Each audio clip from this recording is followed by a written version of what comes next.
Hello, business owners, selling practitioners, insurance practitioners.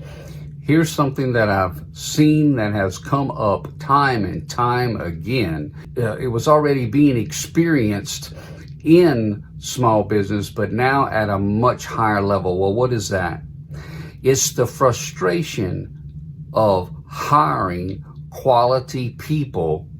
It's the frustration of trying to get them trained. Does that ring a bell? Is that something that's going on in your world?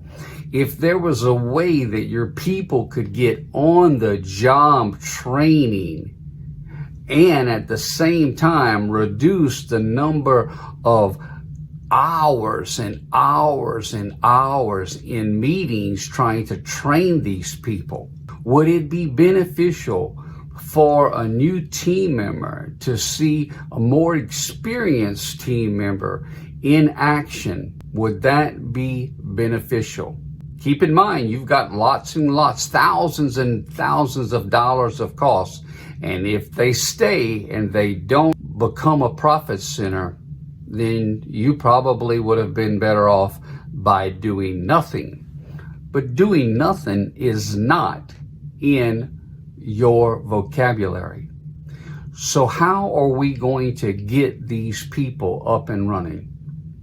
I can send you a document. Simply ask me here at this site for a download of a document, and you just say, Marvin, I want the TD document, touchdown document, and I will get you that touchdown document and show you how I doubled my revenue, literally stumbling by accident on this system, and it changed my revenue and it changed everything about the successful experiences we were having. If that would be something that you're interested, reach out to me. I'll be glad to help you. Thanks so much. I appreciate you sharing my content, and I'm interested in seeing yours as well. Take care. Bye-bye.